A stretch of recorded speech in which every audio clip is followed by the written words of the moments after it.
We are live. Welcome everybody. This is Chris Mizo here. I talk about PCs and tech, and I'm sure you are excited for everything that is going on the whole PC world.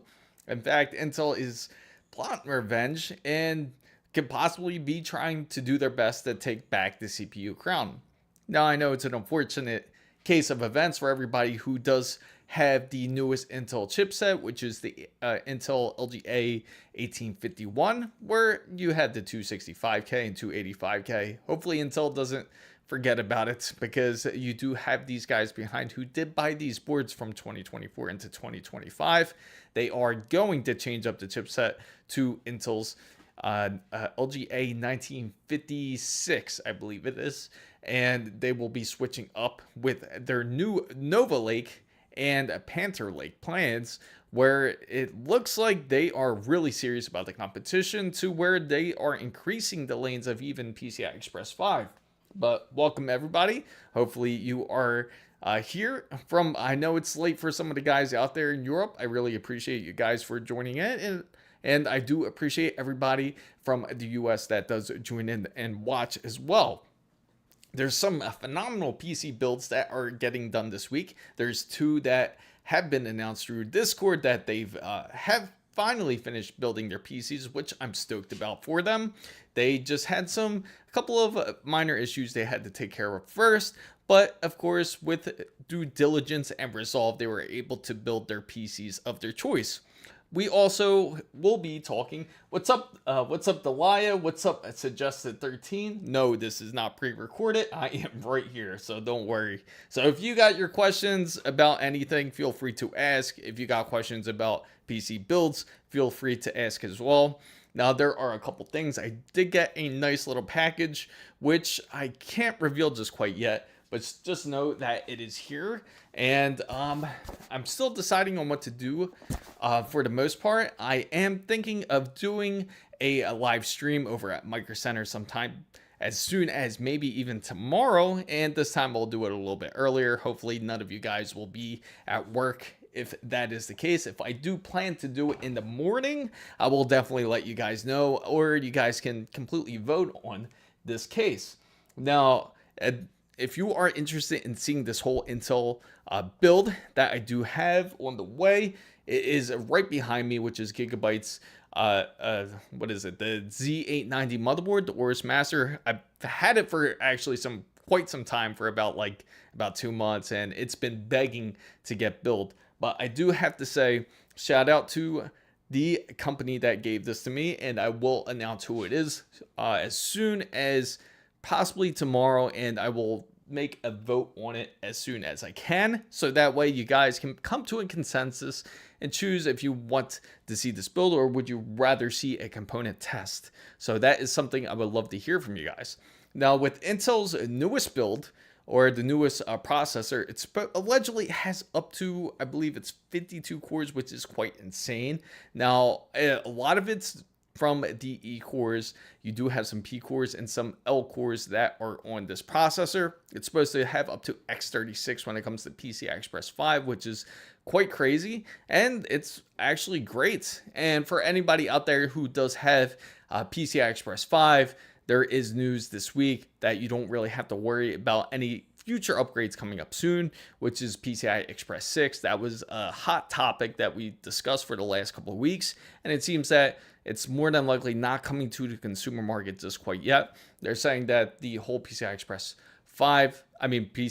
6 will be coming to the consumer market more in 2030. They already have PCI Express 7 in the works for the enterprise market, and PCI Express 6 has been around for a little bit, but it doesn't seem we really need it, especially for gaming, or even if you are using it for professional usage. So, Tosif.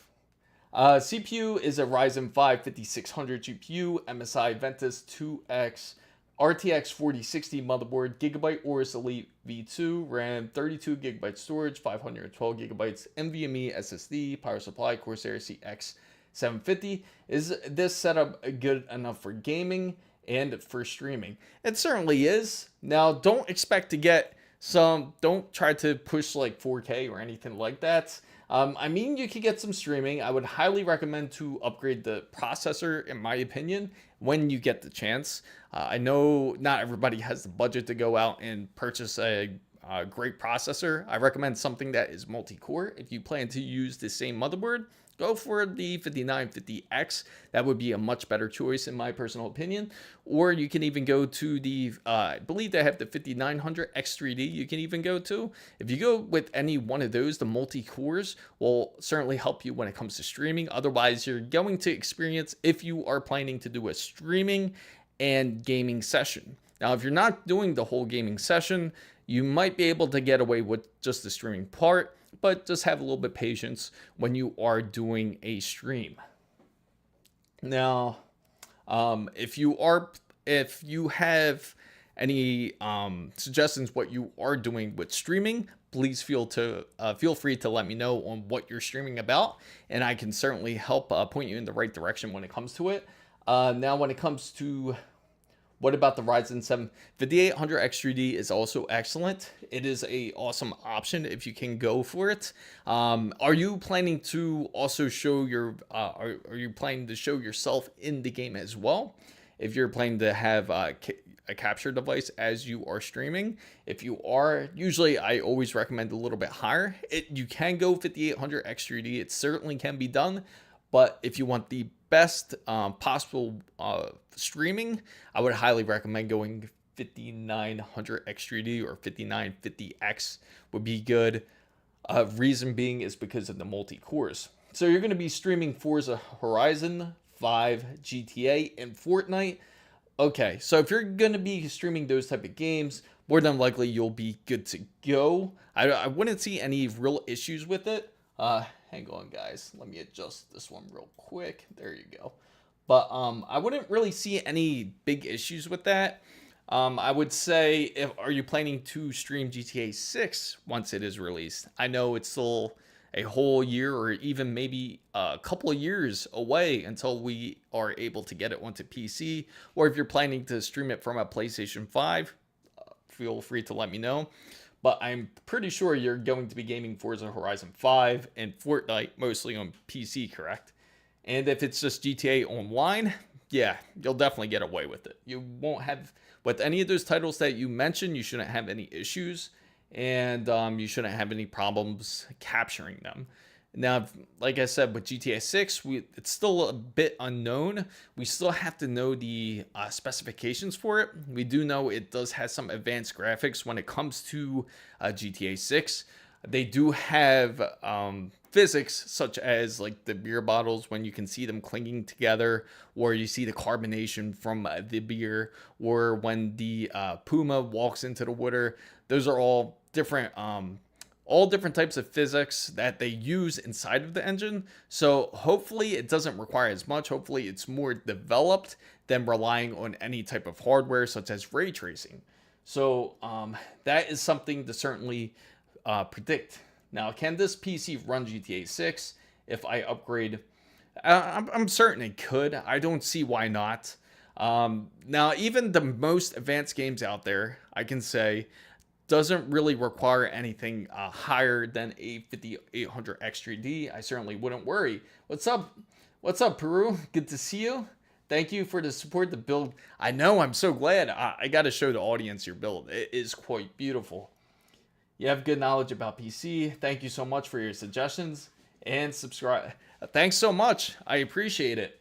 And again, feel free to ask any questions about it. And I'll certainly keep you guys updated for the whole GTA 6 requirements. As soon as I can get my an idea, I will certainly let you guys know. Now, it's pretty funny though, I gotta say, when it comes to the whole 5090, they are going to release in China, and apparently they're getting the double D. And I mean, double D down. It's pretty funny because now the specs are even more watered down than the original D, which is pretty insane. But Peru says, I struggled a lot with the NVMe installation. It wasn't latching properly, but now it's all good. I'm glad it did. I know it can be a little bit difficult. I know some of them doesn't want to click onto the NVMe, sometimes it'll kind of pop off the M.2, and sometimes you got to really push it in there for it to latch. If it's like you're looking for that little gray latch to go on top of it, because all it's doing is just preventing it from popping up. And the most important part is having the gold fingers pushed in all the way so the PC can be able to read the gold fingers. Yes, I also do stream. Well, I'm streaming now, in fact. Every once in a while, I will stream games. I've been doing it more recently. Just the past week, I've actually streamed Stellar Blade. It's a awesome game, I gotta say. Will definitely run in your system, Tosif, if you're wondering about it. It runs really smooth so far on the NVIDIA, I can say, on that side. And I can certainly say I do know it's also optimized for AMD users. So if you do have a AMD GPU, it does have FSR built into the game. Oh, so that's what you were having the problems with the gold fingers. Is the Radeon RX 7900 XTX good for 4? Oh, absolutely. That is a great... Yes, I do have Instagram to answer, Tosif.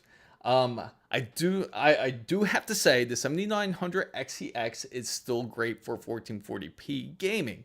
Same with the 9070 XT. Now, if you are purchasing the GPU and you're trying to put it into your system, if you are upgrading from, say, like a 6600 XT, definitely worth the upgrade.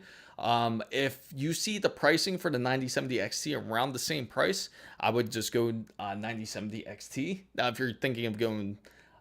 but I do have to say the 7900 XTS does have more VRAM in there, so you do have an advantage of that if you are looking to do other things besides gaming. If you're not, then 16 gigabytes honestly will be good enough, especially for 1440p. I recommend 16 gigabytes as the minimum for everybody out there, unless you're planning on sticking on 1080p gaming. Now, that may last only a year, depending on how complex textures and shaders and ray tracing gets.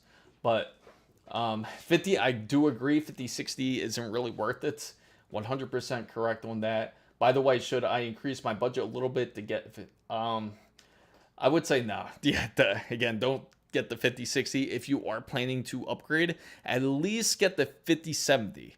5060 Ti is still a little sketchy because, again, it does have 16 gigabytes of VRAM. It is G7, so that is an advantage. But if you go 5070, you do have a better Blackwell chipset in the GPU.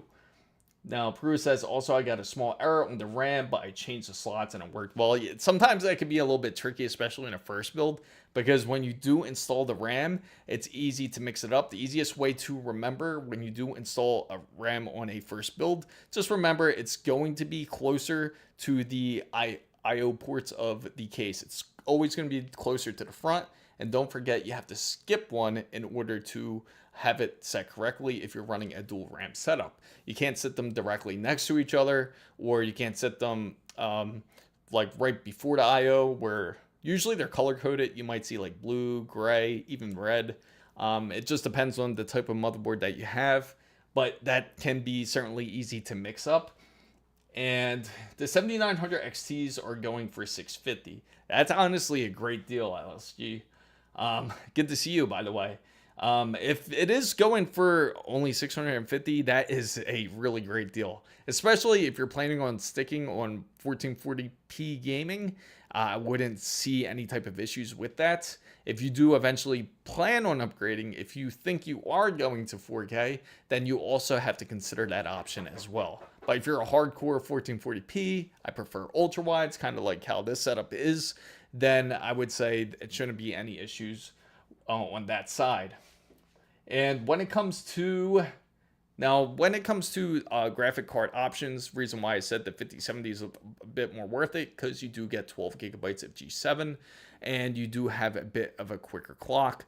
So it's built a little bit better, especially when it comes to gaming. You do have the advantage of DLSS 4 when it comes to NVIDIA's graphics cards. Now, I do have to say that there is an update. If you do have a NVIDIA card, please check it out. It is out. It is the 576.8, I think they're up to now.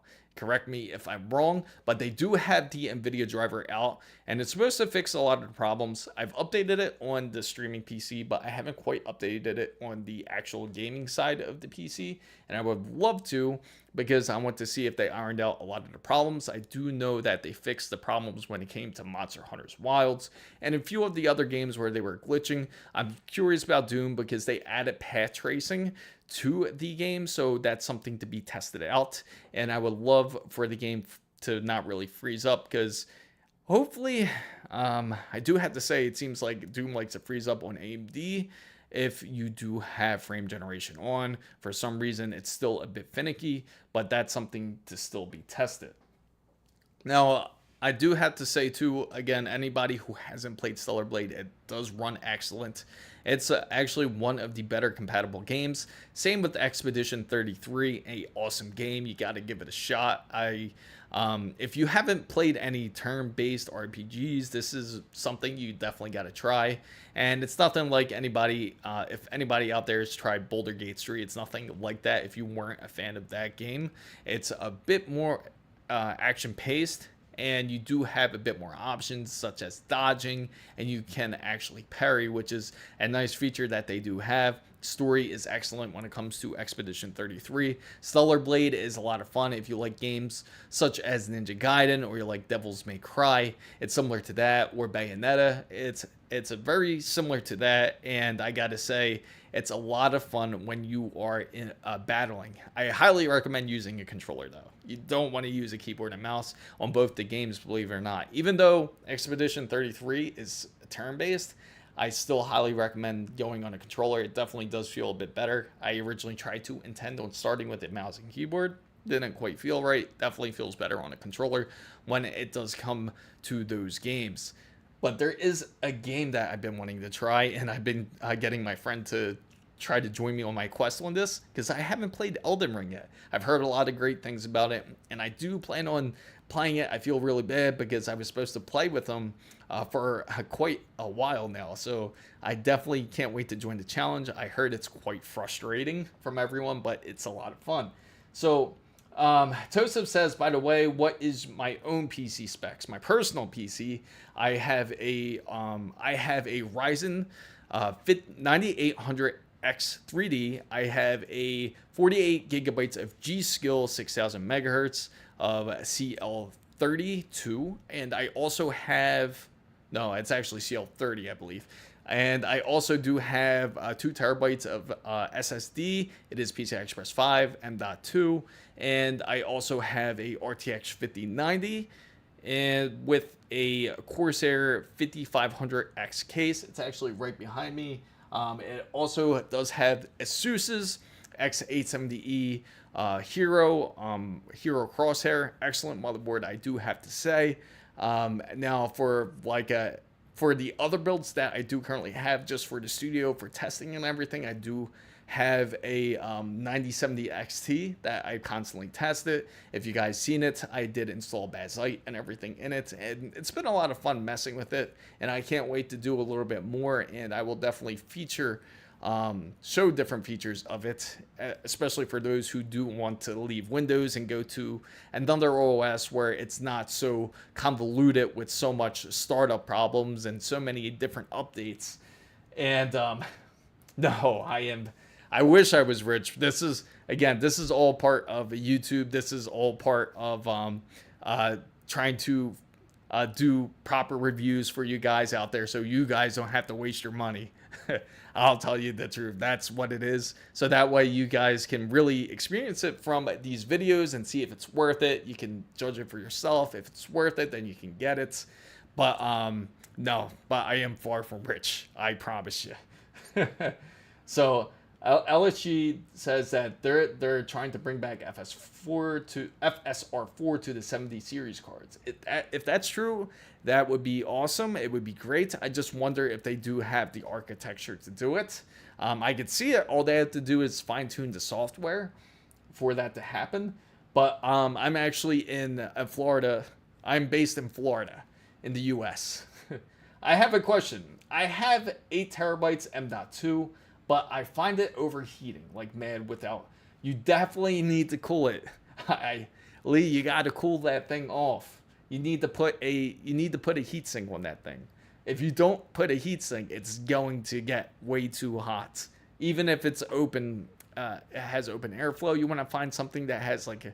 You can find them really cheap. Now, is this on your motherboard or is it on your inside of your PS5 or something?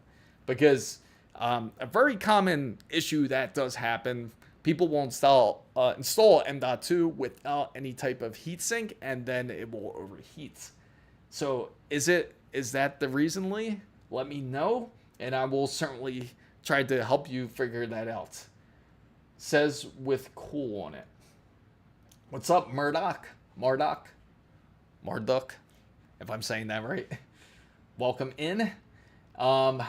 Says with. Can you know what? Feel free to shoot Discord. If anybody isn't part of the Discord channel, feel free to join it. That's how you can send messages. If you have pictures or anything, we can take a look at it.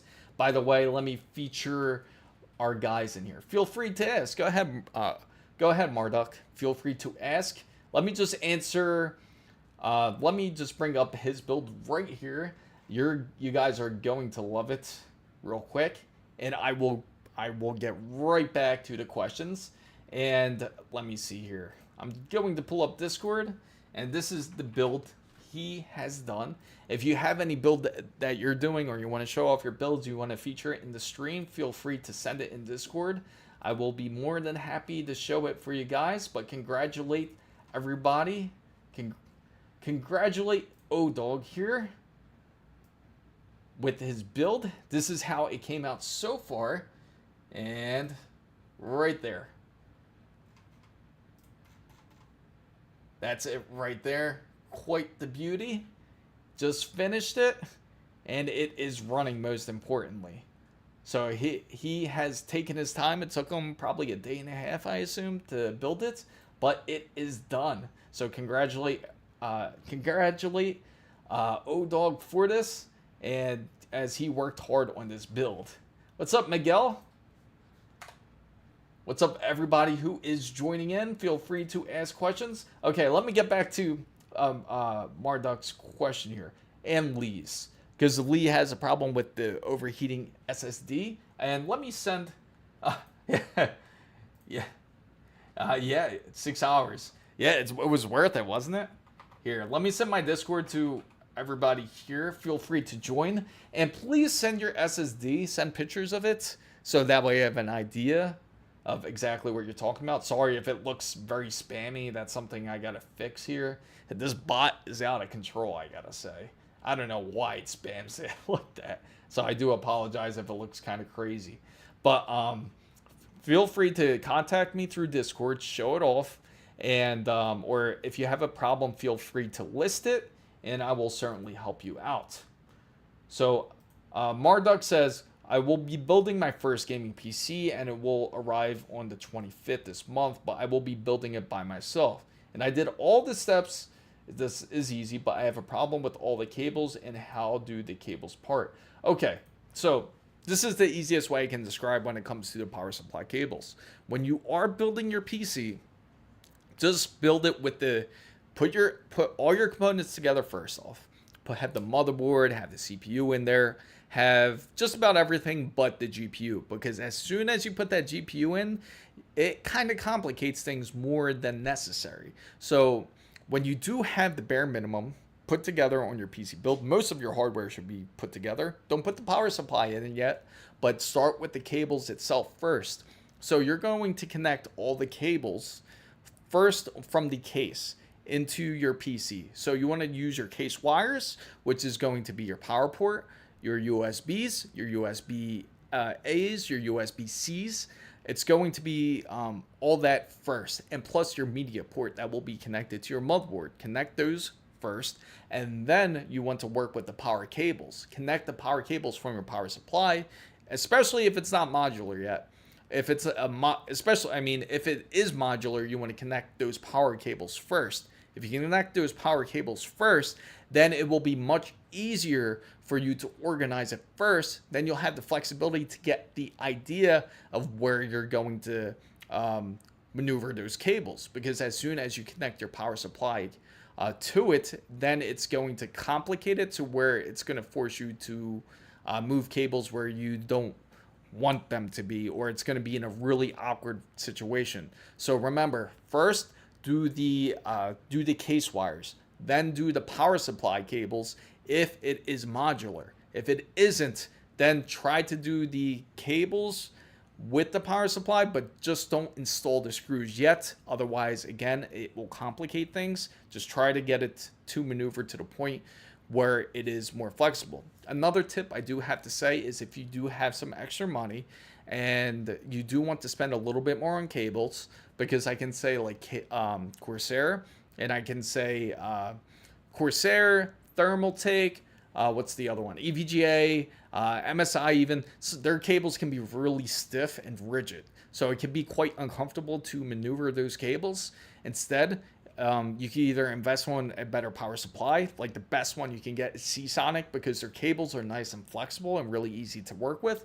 Or if you already have the power supply, get something from Mod DIY or get it from Cable Mod, and then you have more flexible cables. Then you have the freedom to move the cables exactly how you want it. Hopefully that was more clear and concise. Again, if you have any questions, feel free to ask. Now, so depends. I use it only when I need it. AC says, I'm going to be upgrading from the 6600 XT to a 5070 in a while. And I'm not sure to get a new PSU since now, you're good with your PSU, to be honest. Now, with the 5070, hang on. Let me remember real quick. The 5070, I think the minimum it may require is 850. Let me just double check. I'm going to double check for you because that may be the minimum requirements. Because if I remember correctly, let me see. I will check right here. Another great place to look up things is Tech Power Up. I love this website too. And, or you can check NVIDIA specs. It might be 750. And I'll share the screen with you guys just so that way you guys could see it. What's up, Alex? I'm surprised you're not sleeping. I thought you were going to sleep, Alex. I know it's late over there. I apologize for everybody over in the European region. I know it's late. Unfortunately, the timing is a bit off when it comes to that. Okay, so view full specs. And here is, where's it at? Okay, so as I was predicting, you're good with your 750. I'll share the screen with you guys. Now, it's going to look like this. Now, you can see that the required system power is at least 750 watts, and that's exactly what you need. So you don't have to upgrade your power supply. So no worries on that side. Yeah. So you're good as it is. My mate is super happy with the PC. I'm glad he is. I can't wait for him to build his PC. That's going to be quite the build. 750 is still, yeah. I thought so, because I was thinking it was between 750 and 850. And I think 850 was more, I think, towards the 5080 I'm probably thinking of. And I know for a fact that 5090 requires the minimum of 1,000 watts, which is insane. It might as well, everybody who plans on getting a place, make sure to live close to a nuclear plant at this point, because it seems like we just need more and more power when it comes to graphics cards at this point. So, yeah, it's 12. On a different note, installing an AIO compared to a air cooler is a whole. I agree, AC. Like if you do a AIO, it's going to be completely different. It's so many extra steps doing it. It may be worth it depending on where you are. I know sometimes you could be in a much warmer climate and you need to have better liquid cooling if you can get it. If you can't, that's okay. Now, it's funny, earlier in the week, I did get a question about not ambient temperatures, but more of CPU coolers, and if it's cooling their processor efficiently enough. And in all honesty, it just depends on your ambient temperature. Now, if you are playing PC games in a 90-degree room, expect the temperatures to still be high because there's nothing around to really cool that off. So if it's holding 90, it's still a great temperature, to be honest. If it's not holding, if it's like way above it and you're hitting like 95, which is the limit, then you'll enter thermal throttling, then you're running into issues. And that's what you don't want to run into. But Lee says I have a 5090. What do you think of it so far? Which 5090 model? I gotta ask, by the way. Currently, I have the Gigabyte AORUS Master. It seems like it's been solid. I just had to work more on my my timing. My 9800 X3D is definitely not one of the golden. How do I say? Not really one of the best silicone chips out there. I feel, in my personal opinion. I know a lot of people can get up to about 20, not 20, up to 30% on their curve optimizer. So far, it seems like mine is more comfortable and a much lower one. So I set it to about 15%. I think it's more stabilized at that more than anything. But I gotta say, which social media are you stay active the most? Like if I have any questions. So most of the social media that I do stay on mostly is on YouTube. I am also very active on Discord because you can send personal messages. It's much more easier. If you have any hardware questions, you can send pictures. So again, feel free to join the Discord channel if you have any questions, and I will certainly answer your questions. Now, if you need to join the Discord channel, you can just scroll up further up on the chat. Don't want to spam the chat so much with the Discord channel. And I will certainly answer your questions. I can even feature it. If you do have a problem, I'll do my best to also resolve it through live. Now, Murdoch says, I have a question. Oh, yeah, he doesn't know about PCs. He wants to learn. It's a great way to learn. Once you start building a PC, it's definitely a great way to learn. I'm a CPU temp freak, so I want my I agree. I know exactly how you feel. You want it to feel ice cold. Murdoch says, I have more questions about 600 watts a lot. Should I check the plug-in and basic ways and how to make sure the power is good to plug in my PC at home? Okay, so are you more curious about the your power output at your home? The best way to do that is they do have gauges. In fact, it'll look something similar to, let me see if I can pull one out actually. This is a power gauge. It's going to look something like this. It'll look something like this, and you can plug it into your home. They'll have ones with an LCD screen. This one doesn't have it, but this one will light up. And you want to check the ones you want to have is the ones with the LCD screen. You can plug them in and you'll be able to see if you're getting the right voltage for your home. That is the most important thing. And make sure that there's not too much amperage going. Hit the mic. You make sure that there's not too much amperage going through through that specific area where you have it.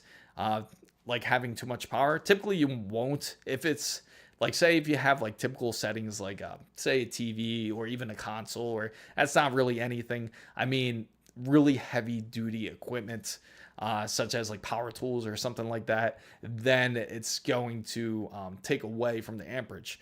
But more than likely, nobody's going to be working on power tools and working on a PC. So more than likely, you're probably going to be okay. But you can get a tool like this. I should put up a link for it. And you could just plug into the wall and it will also give you a reading. But so I'm going to build it with him. Lee says Gigabyte GeForce. So you're practically just like me. I just got the AORUS Master. I'm assuming you got is it the WindForce? Because WindForce was honestly great. I had the RTX 4090 WindForce, and I love that GPU. It's so quiet. I do have Instagram. Yes, I do have it, Tosif, to answer you. It's if you're looking for my Instagram, it's at Mizo Chris, and you'll find me there. I'm also have to get a new CPU.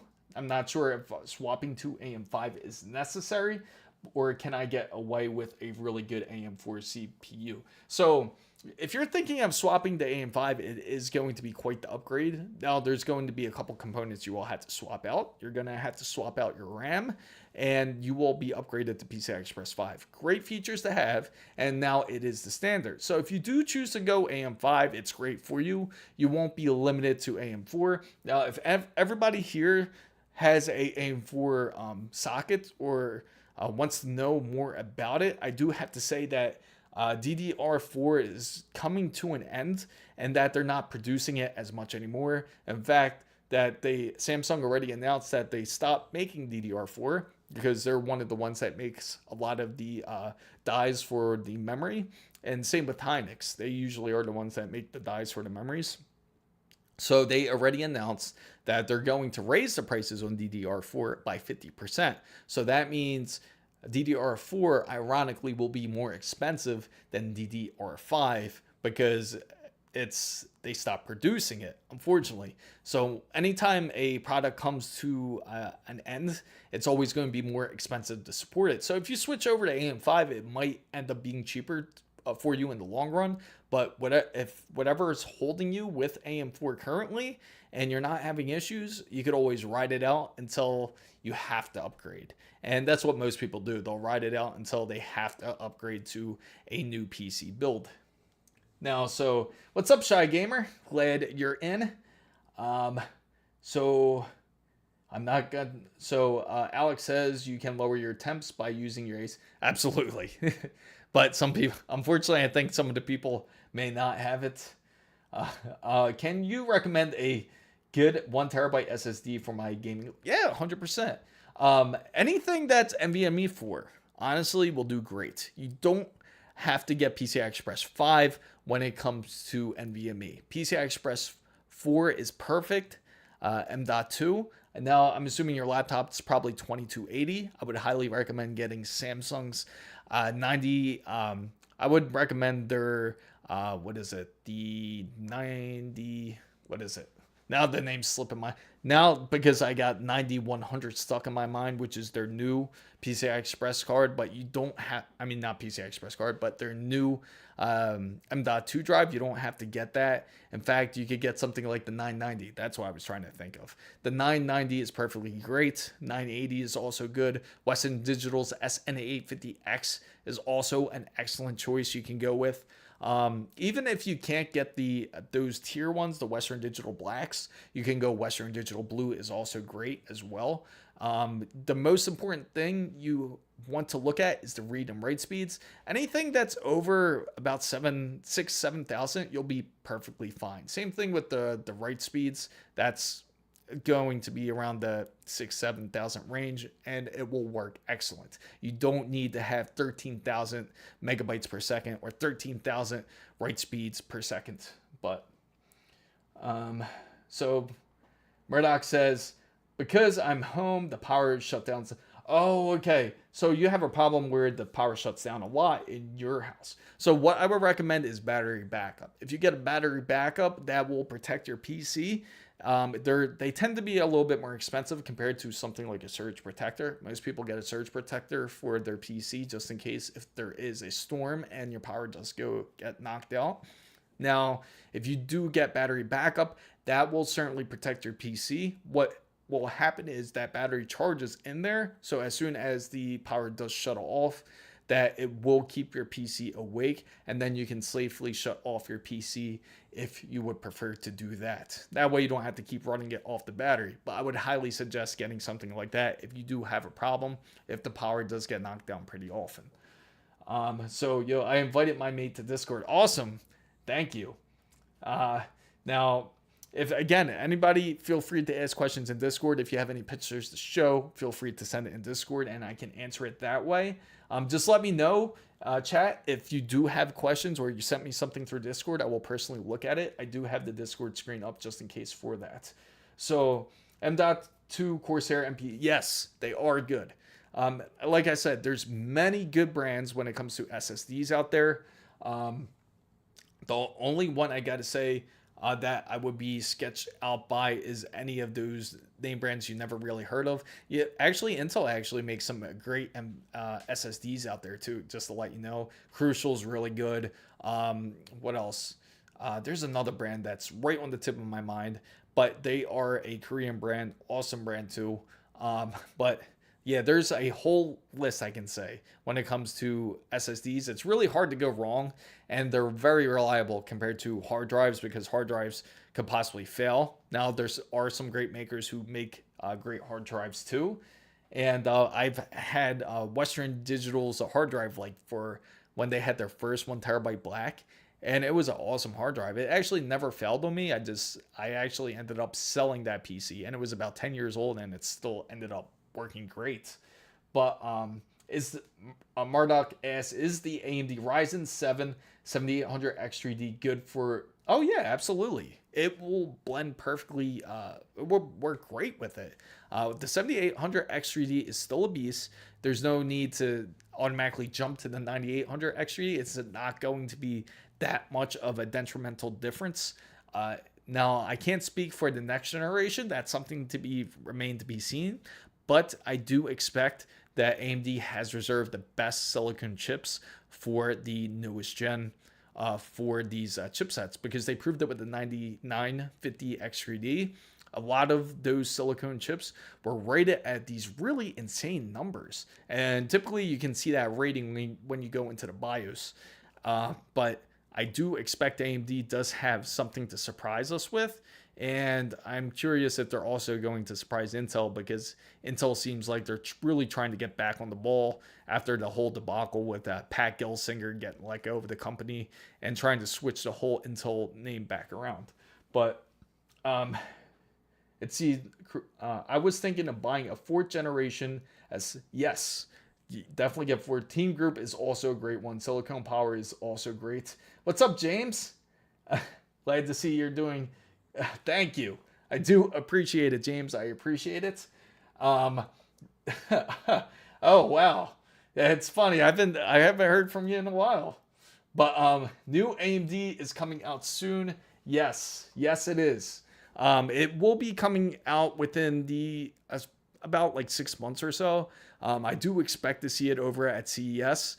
And I would expect the announcement, because AMD had a lot to show. Well, they did have a lot to show.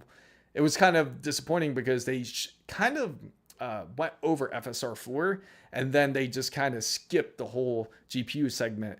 And the crazy part is that their GPUs laid out. They had them all to show off.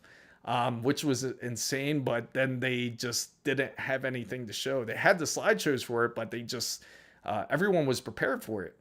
But again, I do have to say AMD was quite a surprise when it came to it, because NVIDIA, I thought, really pushed it to them during CES, but man, everything kind of went backwards, I gotta say, for the most part. It was like a whole reverse effect when it came to AMD. And new AMD is AMD without integrated graphics. It's about time. I know that's kind of like a very controversial subject. That I do have to admit, Intel does that one thing good, and that they do have the whole F series. And Intel's F series, they don't provide integrated graphics. So say if you want the Intel 285K, you can get the KF where it doesn't have the integrated chip. You don't have to get the K because you're going to use a graphics card. Same thing when it came to, now Intel's been doing this for a while. I hope AMD does that too, because it seems that it confuses a lot of people when it comes to AMD processors. When you do get them, you do not have to have the processor's graphics, integrated graphics enabled. It's not necessary. Or if you have an NVIDIA GPU, you don't have to have the NVIDIA graphics also enabled. Yes, Crucial is good. I'm probably just going to post the build in the tech channel. I don't know that. Oh yeah. Feel free, AC. You can post it in the tech channel. And I will certainly answer that, and I will open it up for you. I look forward to it.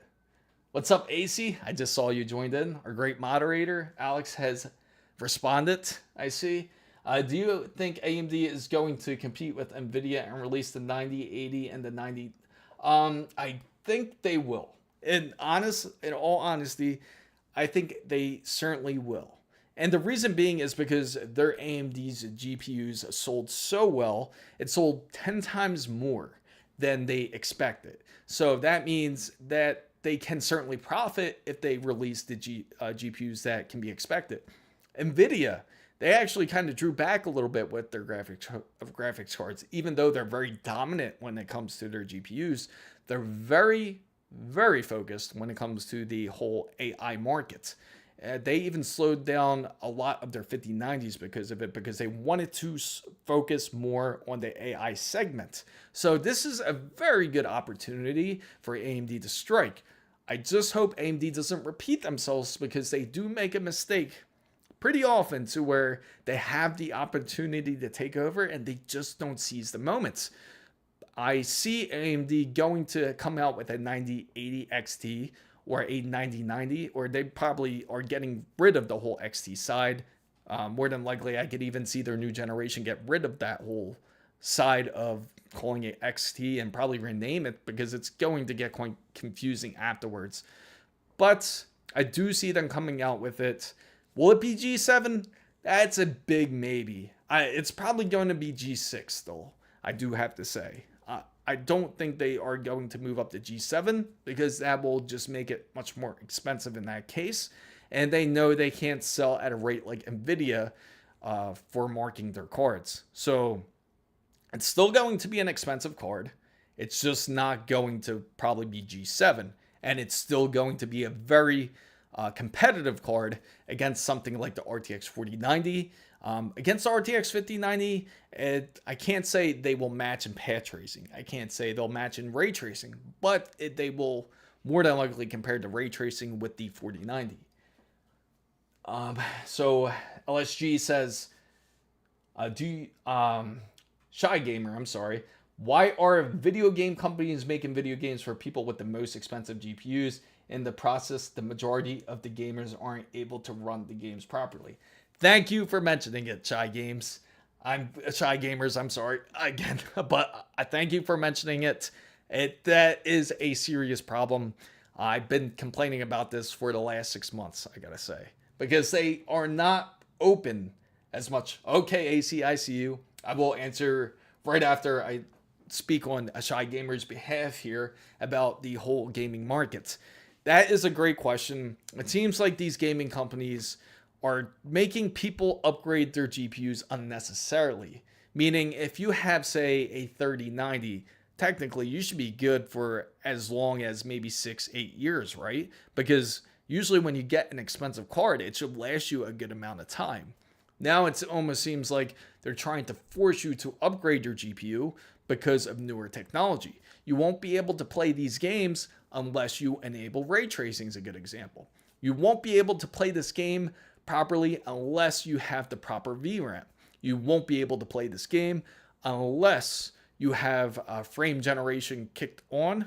So it's throwing a real wrench, because it's making game developers a lot lazier, I have to say. There is ways they can develop these games without compromising textures or shaders, because their way of doing it is to make the game fast as possible. Now, I know it's not their fault when a game company will demand them to finish a game by October. If the game has to be done by October, it has to be done. There's not really a choice. It just has to get pushed out. But the problem is, when they do make this game for October and it's set to release on that date and they don't want to delay it, comes a sloppy AAA game. Hence, day one patches, problems freezing up, and all these underlying issues that these new AAA games do feature. It's a major problem in the industry, and that's something that certainly has to be resolved. And it's very important for everyone to voice their opinions on it. I do believe that a lot of these companies, these AAA companies, are in cahoots with somebody like NVIDIA, where they say they have a equal exchange where they say, get them to buy new hardware, and we can certainly get them to buy new games. Think about Oblivion, right? Oblivion Remastered. It's completely remade, but it's really the same engine. They just redid the game. That's it. That's all they did. They just made it look prettier. Same thing with Fallout 3 once they remake it. All the great titles are being remade. And hence another reason why they don't support DirectX 9 or they don't support PhysX, because of these reasons. And if they don't support these games, they have to remake those games and require you to get these new cards. And I could go on and on about it, but it is a serious problem and it's quite frustrating. That's why I highly recommend to support these independent creators, because they're just as good. A game can be made really well. A AAA company can certainly do it. I mean, look what Take-Two did. Look at Rockstar, what they did with GTA 6. Look how detailed that game is. These AAA game companies could do the same exact thing, but they choose to take shortcuts, and that's the big problem. Hey, Ron. Good to see you. I posted it. Okay, let me get to you, AZ. I apologize for that rant, but it does really seriously piss me off, and I'm sure it pisses everybody off out there who is going through that same issue when it comes to the whole game industry. On that topic, I'm loving Remnant 2, but it is insanely CPU and GPU intensive for no apparent. And you know what that is? That's the ray tracing in it. I'll tell you right now. Remnant 2 does have that. Okay, so I'm going to answer AC right here. And here it is. This is the first PC that he's ever built. Take a look at it. Featuring. It is quite beautiful. Looking pretty good. I'm assuming I bet it's a Corsair PSU in there too. I can tell by the wires, I'm guessing. And let's take a look at this one here. It looks really good. But I would highly suggest, if you could, just try to put the wires in the back of your case if you can. Try to route them towards the back when you have the time to. But other than that, it looks pretty clean for the most part. It's pretty nice.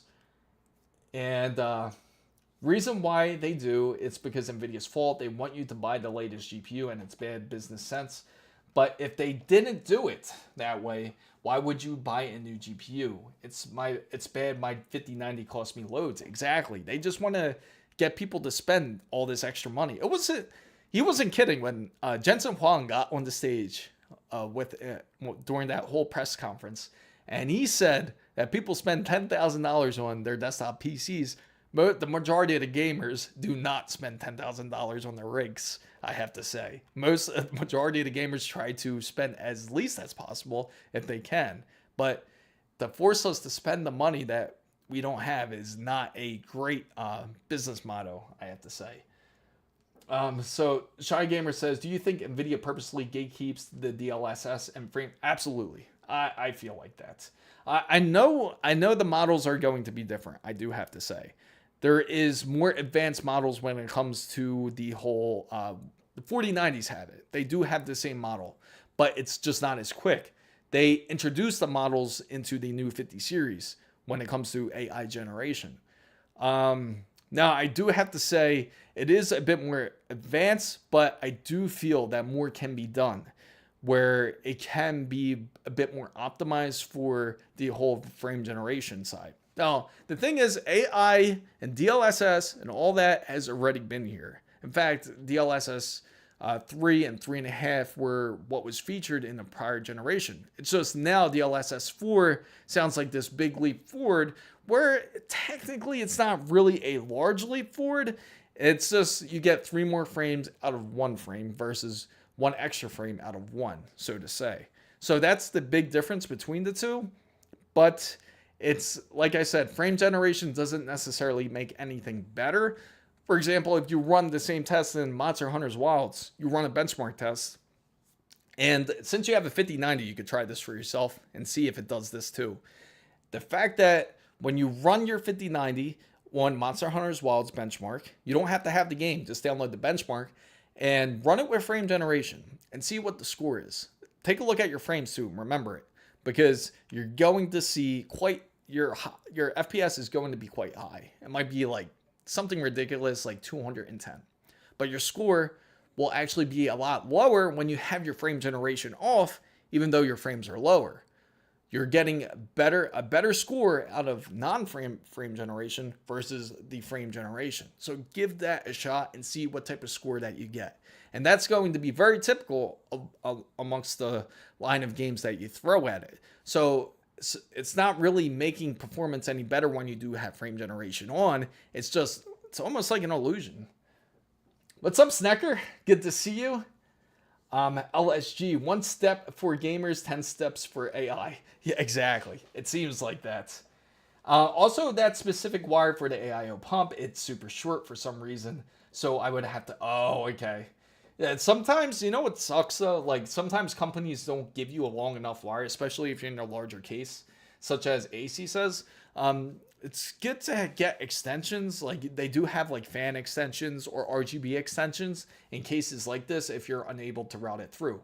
So I completely get it. I know that it can be quite a pain. I do highly recommend getting fan extensions so that way your cables could sit a little bit more comfortably and don't have to be as stretched. But nevertheless, your PC build still looks great, and I'm sure it functions awesome as well.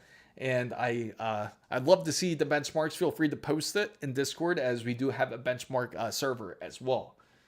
So I ordered fans for my PC, and I am planning to fully rebuild my whole room finally. Oh, that's awesome. I hope your PC room is looking dope. I do have to say, like these lights that I got in the back. Oh, I didn't even turn them on. I thought they were on. It just gives so much better of a look. And I gotta say, they're not even expensive. Let me see. I'm gonna turn it on now. It's just like magic. There we go. There it is. That's what we wanted. Now we added some color to the room, right? But if you ordered fans for your PCs, it's going to look. I bet it's going to look really good, especially if you end up matching it with some type of some RGBs that you can throw into your room if you wanted to give it a kind of nice look to it. They do have these really nice like 3D printed wall tiles that you can throw up there. They kind of give it more of a look. And I'm sure you guys seen it. I thought this was a really dope idea where they were running LEDs like through the ceiling, like RGB LEDs, and they put cotton on the ceiling. And then it gives it kind of like a thunder-esque look. So it looks like there's like a thunderstorm going through the room. I thought that was pretty dope. Joe says, sorry, it skipped you AC, but let me get to AC first here. I benchmarked Doom. The Dark Ages peak FPS was 80, average was 60 to 75. And I bet that was at max settings, I bet. But it's fun though, right? It's a lot of fun playing Doom. I gotta say, did you play with path tracing yet? I didn't get to update my GPU yet. So Joe Panico says, I use modular PSUs in my own system and bought color cables direct from PSU OEM. I have Corsair. I do. That's the thing with Corsair. They have great power supplies, and their warranties are great when it comes to their PSUs. Now, I do have to say how is it? I have to say, I bet it's a lot more flexible when you get the better quality ones compared to their stock. I want to get the Odyssey OLED G6. When you do it, I'm telling you, it's going to be hard to go back to like an LCD display. I'm telling you, for certain. I'm doing great, I think. I'm doing my best. I want to do another build really badly. Unfortunately, it seems that I'm trying to sell some of the PCs that I currently have because I am trying my best to get more funds going here when it comes to PC builds. I am thinking about stretching my funds. I stretch them as bad as it is. But I do want to be able to do another build for you guys because I know you guys look forward to PC builds. And it's going to be on an Intel 265K. But again, it's something that I know everybody wants to see the 9060 XT. And that's one of the GPUs I do want to end up getting for this build. I might be doing a Micro Center trip tomorrow. If I do, I will certainly let you guys know. And more than likely, it'll probably be in 12 p.m. Eastern, so that way the guys in Europe could watch comfortably. They don't have to stay past midnight if they had to. So, Snecker says, but thanks for asking, Shy Gamer. Snecker says, yeah, I saw that they weren't on. My PC room also has a... Oh, thanks for That's funny. I can't believe I didn't even realize it. Very small. It's a 3x2. Have to fit my clothes. Work. I'm telling you, this room is actually really small too. Don't let the looks deceive you. I tried to set it up as best as I can. That's why I created this desk to make it seem like it has more room. But I do get the idea, Snacker. The L-shaped desk is the way to go. It saves so much space. I would love to have a larger room, but unfortunately, I do not. AC says, for me, it wasn't max. I was only running at 6600 XT. That's still impressive, though. But I gotta say, with the AMD card, you're not running into any freezing or anything. And did you have FSR on, I have to ask? Because it seems like I was running into the issue when I had FSR on, where if I had frame generation on Doom the Dark Ages with the 9070 XT, it would freeze probably within about 5 minutes. If frame generation was off, it would not freeze. Now, I haven't played it in recent days, so it's probably been a good 3 weeks since I played Doom. So if I go into Doom and test it out, I would love to see if it still does it, but currently I'm on Bazite, so it doesn't quite have FSR for everything yet, and I had to do quite a bit of adjustments for Doom the Dark Ages to work properly on Bazite. But I will certainly test it, and I am curious. I got to play it longer term. I could certainly stream it. I just got to get the chat up working on the 9070 XT on the Bazite build. But, so, Lee says, 500 FPS panel will never use it. But as we are on PC, we are in competition with the... I agree. It's always competition. You know how you can get it? Go in Counter-Strike 2. You probably can get 500 FPS. Shy Gamer. So, Lee Geller says, Odyssey OLED G6. I'm on about. Man, I'm telling you, OLED is a big difference. I don't know if you guys could see the big difference, but okay. Here, you could probably see the screen. It might be hard to tell, but you could probably see the difference in color. Look, you see how dark that black is? Now, if I drag it into this other screen here, you can see the difference, right? Now take a look at it. It's kind of, you can see it's a little washed out. But if you switch it right over to OLED, you see how big of a difference that is? So it's really hard to transition back to LCD if you had to. So AC says, I don't run frame generation, plus the way I see it, frame gen has high frames, but it's true. And that's the problem. That's exactly the issue, AC. It does cause quite a bit of latency if that is the case. But so I only run frame generation on games when I get 90 plus FPS. All right. So let me check out here. It's been a while when it's in the...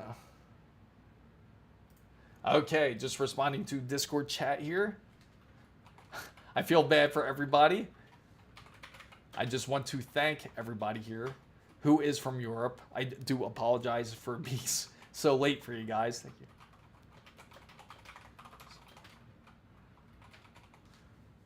And hopefully I can get on a decent time with you guys.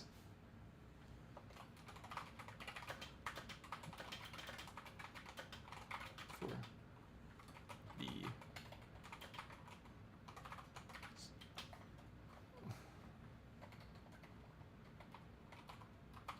off the bed, I'm across the pond. I gotcha. Yeah, I apologize for you guys, but I do appreciate your support and thank you for coming in. For anybody that is in the European side, I know it's late for you guys. I try to be, how do I say? I try to be watchful for the time. So certainly if I do stream tomorrow, I'll go in the afternoon. That way it's a lot more easier for you guys. And more than likely, it could be a Micro Center trip. I definitely want to do something for you guys.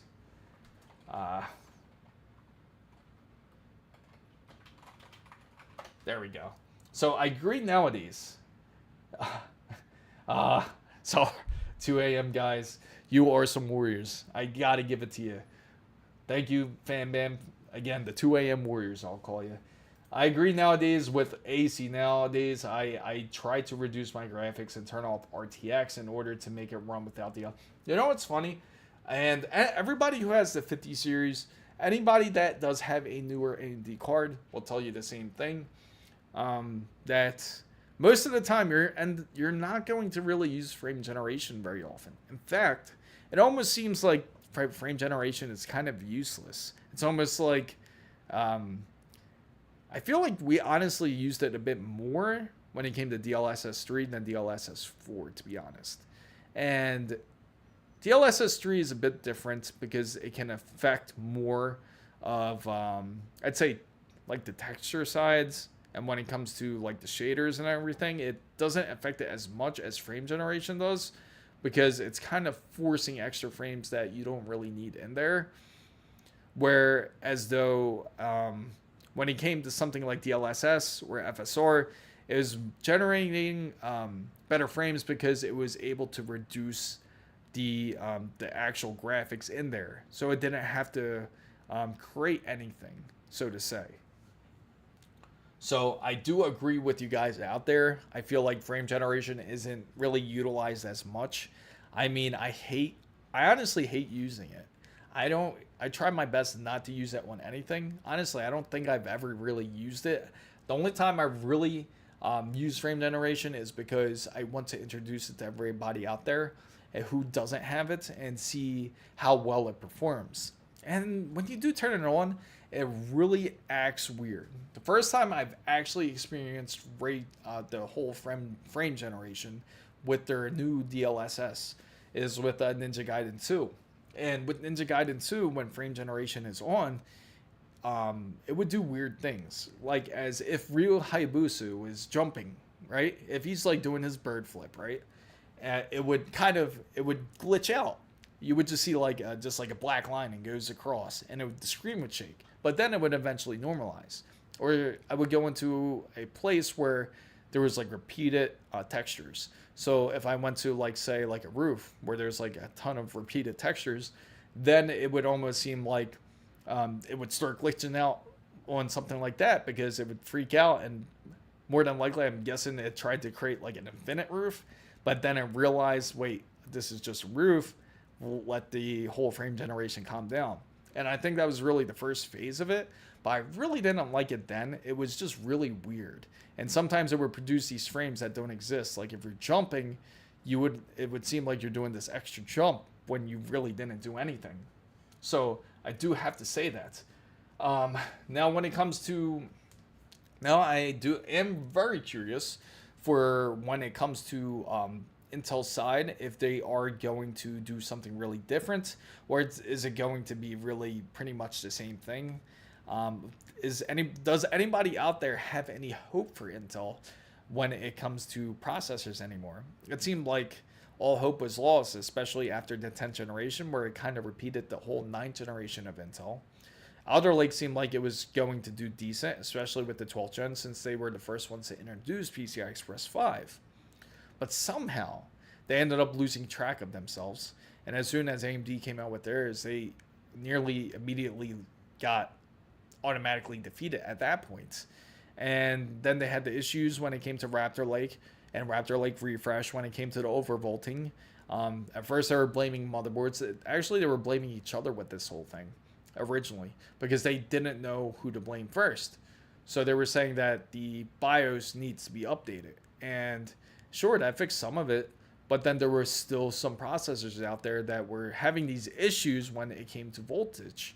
So there is a lot of problems on Intel's side that they do have to resolve. And I certainly hope that they do improve, because we could use more competition when it comes to the gaming side.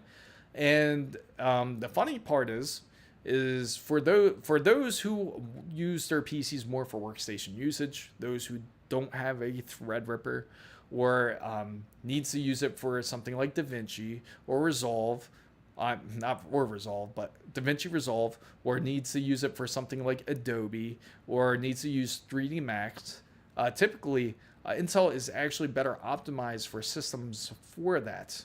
Intel actually does a better job for those type of settings compared to game settings. AMD's a master at that practically at this point. Intel isn't as bad. It sounds bad, but they're pretty decent at it too. But of course, AMD's better on that side. But Intel, a lot of companies choose to use Intel over AMD when it comes to their type of workflow. Same thing when it comes to graphics. If you guys tuned in on that, if you want to know the best GPU to get, make sure you guys tune in on that if you guys haven't already. And I explain a lot more in depth about it, about different options such as ray tracing hardware and ray tracing software, and the different options if you choose to have a LLM, if you guys are interested in that. It also helps decide on the GPU you honestly do need, depending on the type of resolution that you have or the type of refresh rate that you also have. And all that is variables on deciding on what the proper GPU is, or what the proper GPU that you do want to get for your PC build, or if you're thinking of doing an upgrade. So now, everybody who does have any questions at all and has questions about their PCs, don't be shy to ask, as this is an open forum, and feel free to chat your thoughts here. But I have to say, I'm hoping that there will be a large improvement in the gaming sector. I feel like there is some improvements that we're seeing. I'm not very happy, and I'm sure not everybody is going to be happy about with this pricing when it comes with games. If you haven't seen Borderlands 4, it's really ridiculous. Remember how they announced that Borderlands 4 is going to be priced at $80. Now it's priced at $70. Okay, pretty normal price, right? But then they come out with this deluxe edition to where you pay like $150 for it, or $140, something ridiculous. And it doesn't even come with the game. Now, what kind of BS is that? How are you going to pay for a collector's edition when it doesn't come with the game? And same thing when it comes, and now they have this they call it this super duper edition or something like that, something crazy. And it cost $180 for this game. Now, try to explain that. What's up, Jacob? Hey, just joined. I was thinking about the 5700 XT. Thank you for joining, Jacob. Found at one for $120. Is it good to consider I mainly do pretty light gaming? 5700 XT is perfect. Like I said, the minimum GPU you can get, honestly, today. But again, this minimum GPU can maybe only last you a year, and that's the 580. So getting the 5700 XT, you certainly will be able to game, and you shouldn't really run into real issues. Are you gaming on a 1080p monitor, Jacob? That's very important to know. Don't try to game in 4K, I would say, if you are trying to game on a 5700 XT. Because if you do try to, then you might run into some trouble. But if you're running on 1080, nah, you'll be okay. You'll be pretty much good to go, Jacob. Yes, Naja, we certainly are different in time zones. It's funny. It's ironically, a lot of people who watch the long format videos on the channel are typically from on the US end, but I appreciate all the Europeans. I really do, and it's just funny that it seems like more the consensus is definitely a different crowd, and I do love this crowd. I do got to say, you guys are very interactive, and I certainly love it. 5700 XT will be games for games before 2020 or 2020 after, certainly. That is okay. Good. Yes, it is certainly good. Now it's funny. It's almost like when it comes to PC gaming, it's just like anything else. It's almost like a competition, just like what people have said in the chat. It is like a competition when it comes to PC games. It's at this point, it's almost like who has the better specs. And it's always been that way for PC gamers. I remember playing games such as Gunbound. If anybody has played Gunbound, that was like one of the first places where we would talk about like specifications. Like we would make fun of each other because we would say, "Oh, you're lagging. What are your specs?" And then we would talk about our specs. And we would say, "There's no way you would be on, say, cable internet, or there's no way you would have a like a RTX 780 and you're lagging like this." But that has always been for ages about the age-old battle when it comes to specifications. And you will see some die-hard specification battles. Now, I got the Ryzen 5 5700X for $100. I thought I could upgrade my GPU over time since I think my CPU can handle a better GPU. Oh yeah, certainly. You're still good. Now, don't let anyone tell you that your CPU is not good enough. Now, I would say the best you can go on PCI Express 4 is going to be the 7900 XTX. And the reason being is you can still take advantage of PCI Express 4. And certainly do it if you have the money to spend on it. Especially, I'm sure the pricing is much better. And I'm sure the 7900 XTX does come with extra things bundled now because they will try to offload it eventually and you can get it for a much better deal. You might get a couple of games out of it. So if you can upgrade, certainly give it a shot. Doesn't hurt to. And AC says, also in my benchmark, I posted in your Discord, my average used to be 75 on air cooler. On my AIO, it's surpassing my GPU with frames. Oh, that's quite impressive. Let's take a look at what AC has to show here. So we're going to go onto the Discord channel now, and I'm just going to switch it up right here. And we are going to the benchmark screen marks here. And let me scroll that up for you guys so you guys can see it. There you go. So we're going to expand that. And this is his bench. So you can see that much of a difference. Overall, he's getting about 116 frames. And this looks like, and this is all on, I'm assuming this is, let's see, is this all on Doom, is it? And it says on the resolution, 1080 by 100 on Siege. Yeah, it looks like Doom. Microsoft Windows 10, no, ignore that part. AMD Ryzen 5 5500s. His Radeon RX 6600 XT. So you're still running great numbers, I gotta say, for the most part. You're running really good numbers, honestly. It's still very comfortable to play at these numbers. Where can I? Oh, sure. Let me post it up, Jacob. What's up? What's up, champ? I'm glad to see you here. You're the best, champ. Always thinking of you, bud. Let me send the Discord. I apologize if it looks spammy, guys. It's something I gotta fix here. I tried to turn off this whole timer. It's been a pain. I still haven't had real time to really mess with it, but it's something I will get into. And let me scroll down. There we go. But this is excellent. So that just tells you right off the bat, you don't have to have the newest of the new when it comes to specifications. We proved that you don't need a 5090 when you do a PC build. The whole AMD build we did only costed about around $19,000 to $2,000. Like if you really include tax and everything in there. So, and if you get an RTX 5090, it's going to cost you well over about $3,000, maybe $3,100 if you include tax. So 5090 is really not necessary.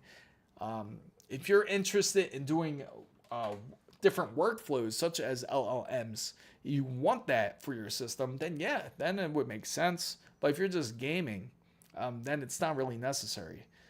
For 4K, if you're trying to go max resolution, you're trying to run 4K 240 hertz.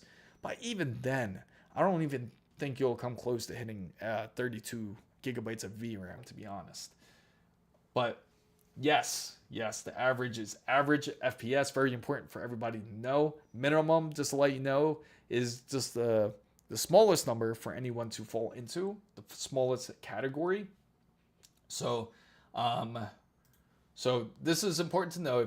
anybody out there does do a bench, you want to pay attention to your overall. That's very important. CPU is very impressive.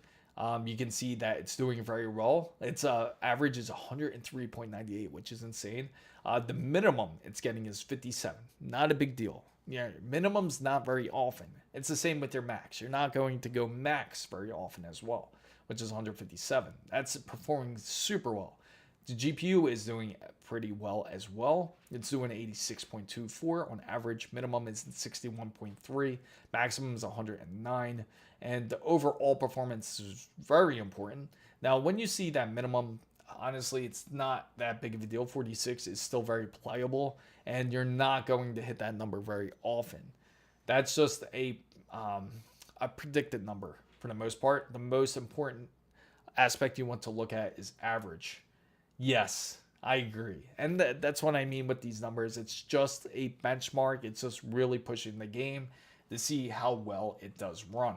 So when you do see those numbers, that's what you really want to look at. You want to look at average more than anything. People really want to pay attention to minimums and maximums. In all honesty, they do not matter. The most important number you have to look at is average.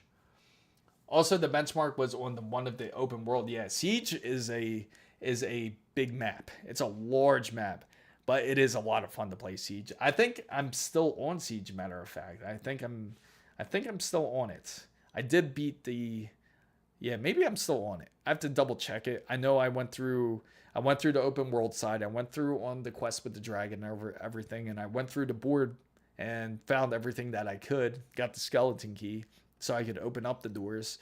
I think I entered back into the dungeon. I think I'm up to that part, or I might be on a whole nother level. I got to double check, but it's been a while since I played Doom Dark Ages. But it's a lot of fun, though. I do have to say it's a lot of fun. Stellar Blade's also an awesome game, I do have to say. And I'm having a lot of fun on Expedition 33. If you guys didn't play it, you guys got to really give it a shot. It is a ton of fun. Definitely some bangers for this year, I got to say. And let's take a look here. Oh, okay. We got a new member. What's up? No, but yes. I'm assuming that is Jacob. What's up, Jacob? Good to see you. Feel free to show off your build. Also, you can show off your co-op companions, which are your pets and everything. Jonah's actually here, so I can show him off. He's actually right under the table. So I'm going to set the Jonah cam on so you guys can see him. Let me just move the camera so you can see his face. It might be a bit dark, but forgive Jonah. He's lost it. What's up? What's up, Lost Devonish? Good to see you here. Now, I'm going to open up the Jonah cam. I know this has been widely requested, but here he is. He is just knocked out. I should put a mic on him. I should give him a mic, right? Like a wireless mic, so you could hear him snore. That would be pretty funny. Give him his own mic. What do you think? And there he is. You're probably wondering what that blue donut is on him. And that blue donut is so he doesn't lick his feet to death. He likes to really lick his feet. He gets obsessed with it. So I got to put that on so he doesn't end up stinking up his paws. But now he's comfortable. He's knocked out. And he definitely needs a haircut soon. Don't you guys think? But to get back on topic here. So these are the games I've been playing. Now, I do have to say, has anyone out there, what are your thoughts of Elden Ring, I have to say? I'm just curious what your thoughts of it are. Because I've heard great things about it. And I heard it's the type of game where you just want to grab your controller and you just want to smash it. You know what I mean? So is it that type of game? Is it really that bad? AC says, also, I should note that most I have spent on my PC was about 770. Oh, that's great. You did really well. And I was able to fully complete Doom the Dark Ages with serviceable frame rates. I got to give you applause there. That I should get an applause sound effect in this stream. I really should. I got to applaud you. 2025, under $1,000 build. Complete it, able to play in Doom Dark Ages, complete it. That is an accomplishment. Jacob, I'm excited to upgrade to my first real gaming rig from the i3-90-100 integrated graphics. Oh, wow.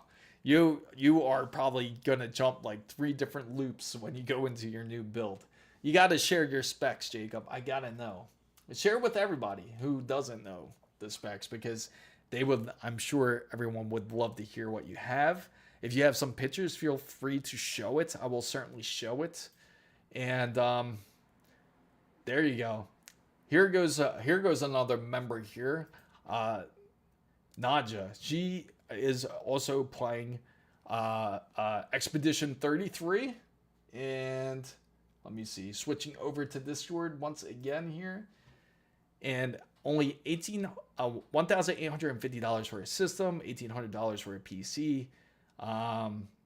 Abandoned to the junkyard. That's funny. A $0 screen because it was a 50-inch. Abandoned in junkyard. And she also has a $50 mouse and keyboard. But this is it. Definitely a win. Oh, wow. Special weapon. I didn't even get to this part. Wow, that's impressive. And that's her PC build. 9070 XT. Can you believe it? 9070 XT. That is awesome. Now, AC says, where am I? Sorry, lost my place. Also, not going to lie, the infinite mirror effect on the AIO is pretty. I agree. That's actually a great cooler. I actually have that too, but on the decool side, on my Threadripper build. I definitely kind of miss that kind of aesthetic look compared to the LCL. Now, don't get me wrong. The screens are great and everything, but that was just something really nice, though. It gives you that kind of swirl effect there. So, wow, I wish I had a pet, planning to get one in the future, hopefully. Well, I'm sure you'll have one. It's great to have a co-op companion for sure. So if you have one, certainly feel free to share. And he certainly makes his own judgments.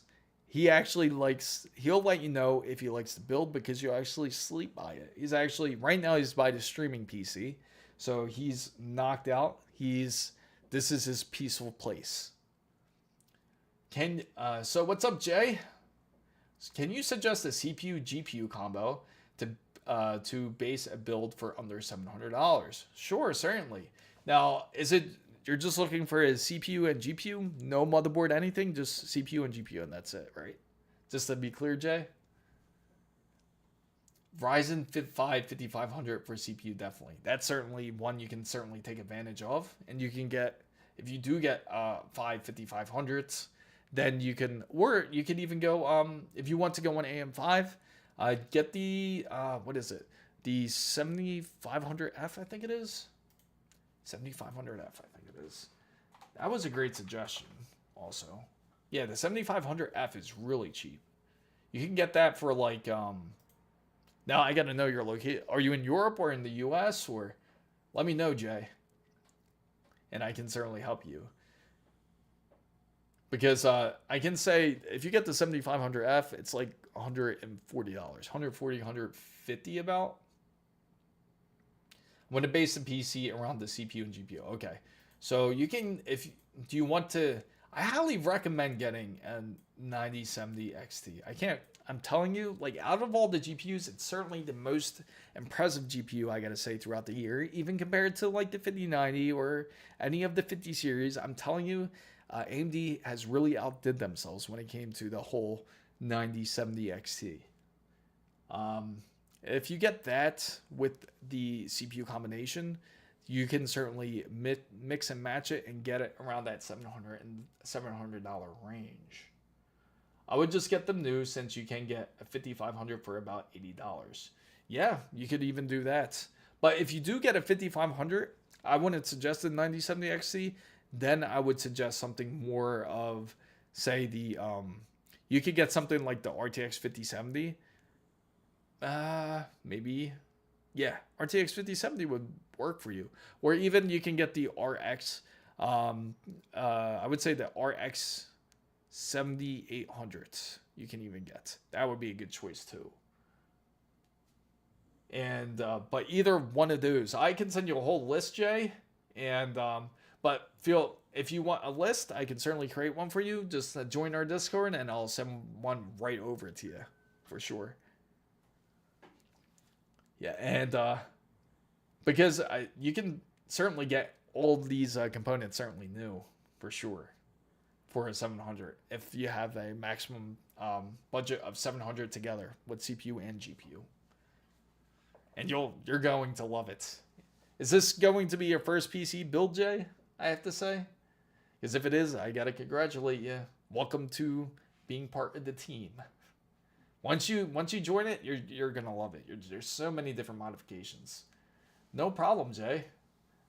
Yeah, everybody's here to help. That's the best thing about being part of the PC community. Everybody's here to help each other. We all look out for each other. And it's definitely a wonderful art when it comes to it. Once you go to PCs, there's just so much you can do.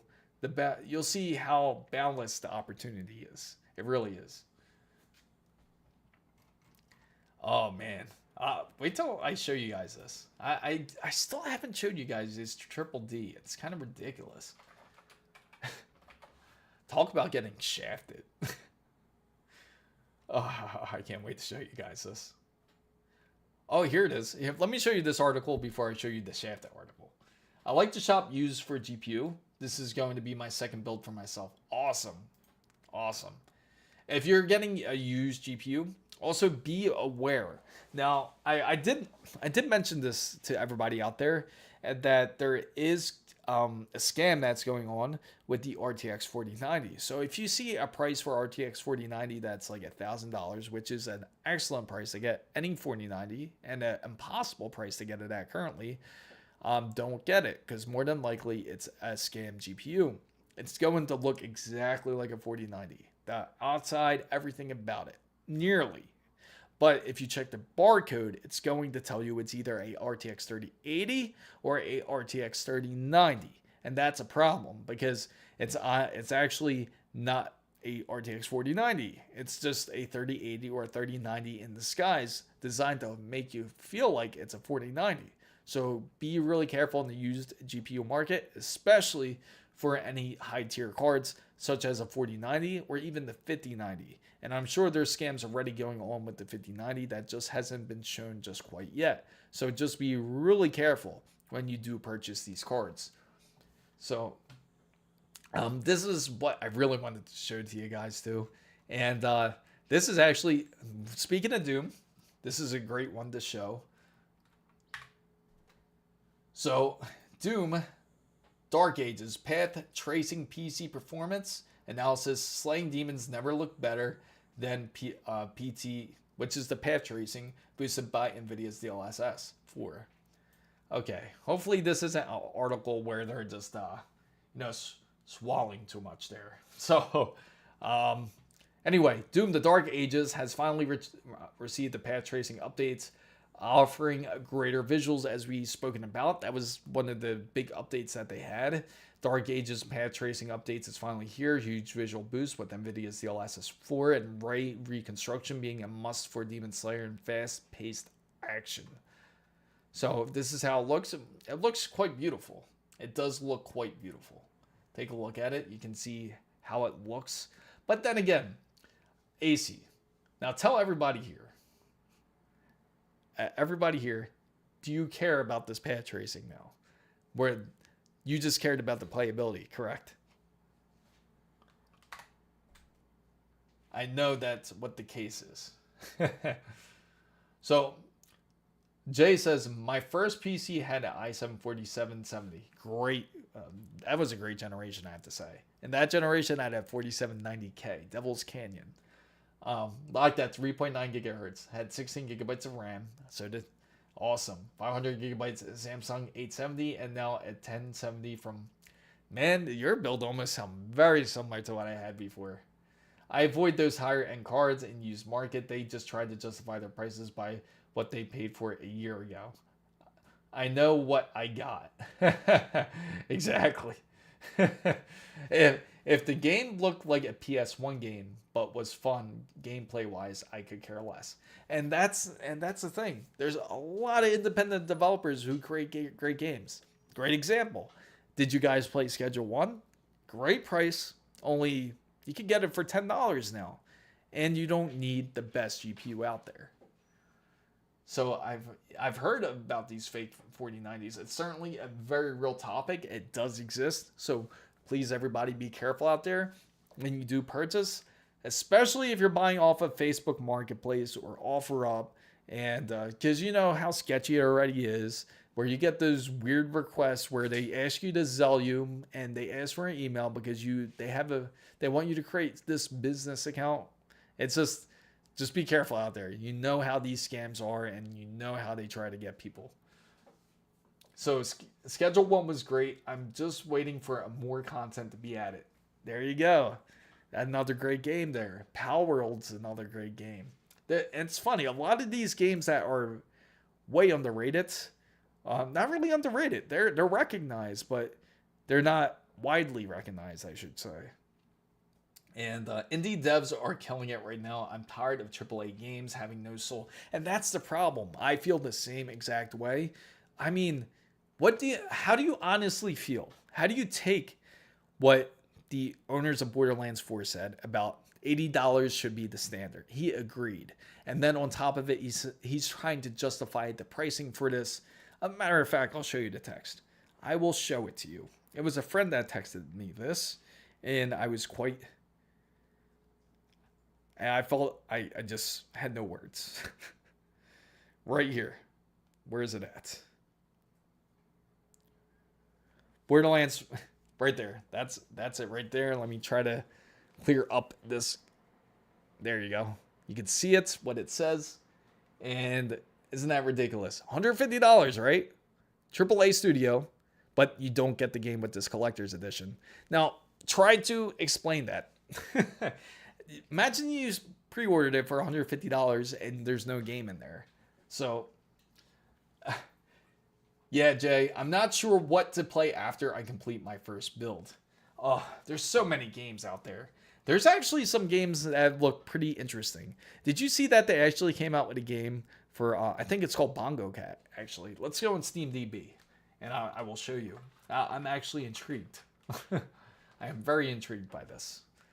And right here. Yeah, Bongo Cat. It's called Bongo Cat. Here's the list on SteamDB. And again, the top games. Counter-Strike 2. You don't need the best specs to play. DOTA 2. You don't need the best specs to play. Bongo Cat. You definitely don't need the best specs to play. And it has 142,000 players right now. They're killing it. And how much do you think this game is? I'm just curious. Let's go into it. Bongo Cat. Right? I got to see this game. Where are the screenshots? Where's it at? There you go. Do you think you need a powerful GPU for this? Oh my, OMG, I love Bongo Cat. Oh, that's hilarious. Oh, so that's what it is. Oh, it's a typing tool. Oh, that's hilarious. I still have a lot of old games in my backlog, Jacob. Yeah, that's what I'm saying. We all have a backlog of games. If we really wanted to stick it right back to the developers, we certainly can. We just don't buy their games. We just play our backlog. I have so many games I still have to beat. It's ridiculous. Also, I went through a bit in depth about what my technology chats with my specs. That's a lot of players for a cat. It is. This is another game that came out. Apparently, Rainbow Six Siege, they just released. I keep getting told to play this too. That just reminds me. And this is a free game, but it's Ubisoft. So I'm always sketched out by Ubisoft. I'm sure a lot of you are, rightfully so, because we all know when you hear Ubisoft, there's going to be something that costs money in the game. For sure. I know it's going to happen. It might not be now, but wait till next month. And then they're going to say you won't be able to compete with the other guys if you don't have this. Bananas. What the heck is Bananas? Let's check this out. Bananas is doing really well. Bananas. Let's take a look at this. Okay. There you go. What do you think AAA studios feel when they see a game like this? Right? And they see them get so many players to be able to play this. Design your banana and make your money. That's quite insane.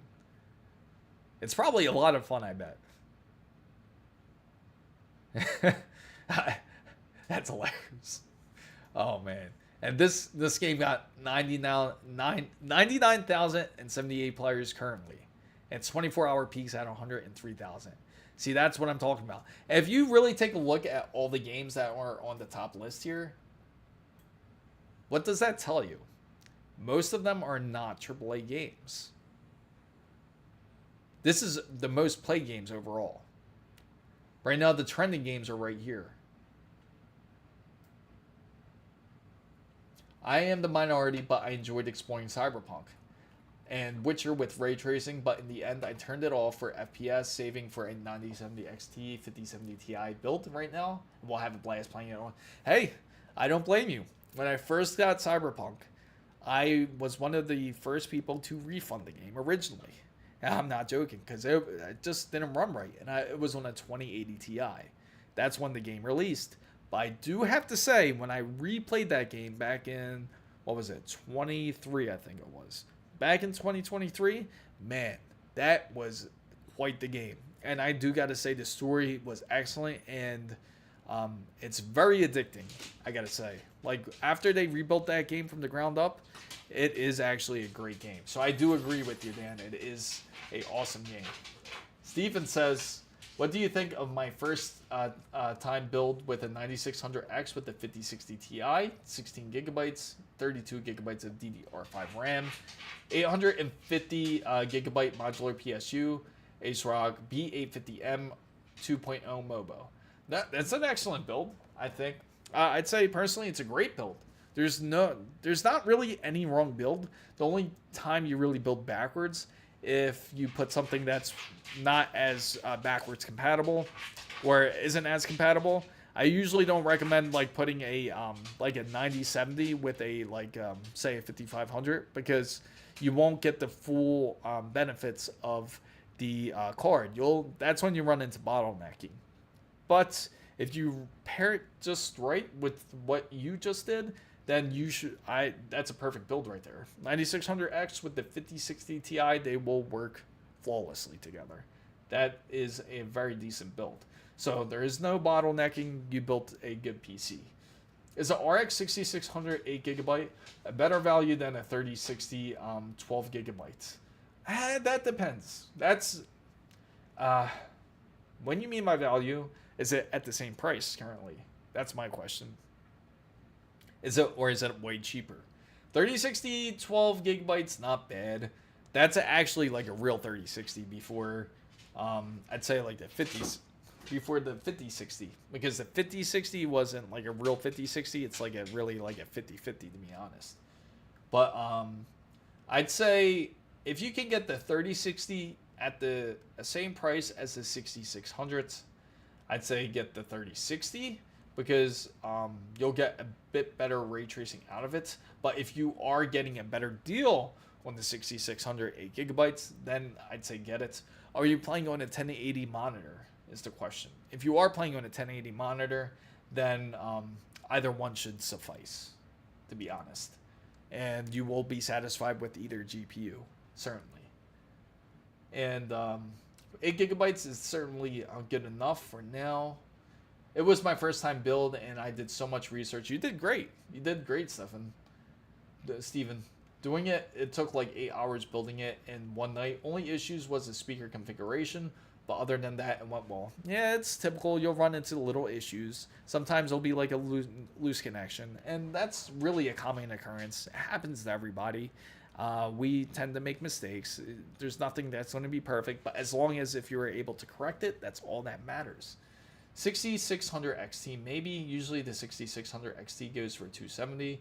3060 can go for a 330 or 4. Okay. So if it's that much of a price gap, then I would say 6600 XT certainly has the better value. For a 330 or 400 for a 30, no. I would say no. If it's that much, yeah, I don't see it's worth it, to be honest.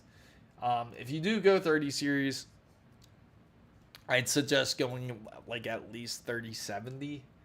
And honestly, I'd say like when it came to NVIDIA's 30 series, that was like the last real good generation that they honestly had. The 30 series was like their a great series before it kind of went downhill. 40 series was kind of their way downhill. It wasn't as bad, but man, the 50 series, I didn't think it could get any worse. And the industry was really bragging about it. Like everywhere, anyone that I would talk to, they would all say, wait till you see the 50 series. It's going to be a big game changer. And man, I'll be honest with you guys. When I first saw it at CES, I was one of the first people fooled, and I thought, man, I gotta get this GPU. 5070 can run like a 4090. We all saw how that turned out.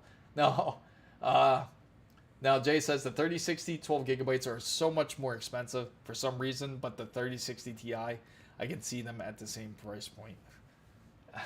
Yeah. Exactly. That would make more sense. That just blows my mind.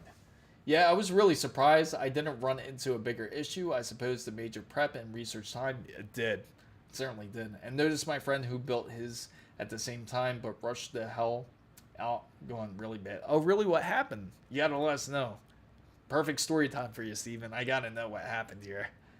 I'd probably say to go with the 5060 if you really want to stay with NVIDIA. And if you want to get a low budget card, since they go for 300, you certainly can. If you really want to wait, they do got a 5050 coming out, and I'm not kidding. Like, they're really coming out with the RTX 5050, and they're really going backwards on this one because it's not even going to be G7. It's going to be based on G6. So I think it's supposed to be 8 gigabytes of G6 on the 5050. So let me know what you think of that. And yeah, it's kind of ridiculous on that side. And this is what I wanted to share with you guys too.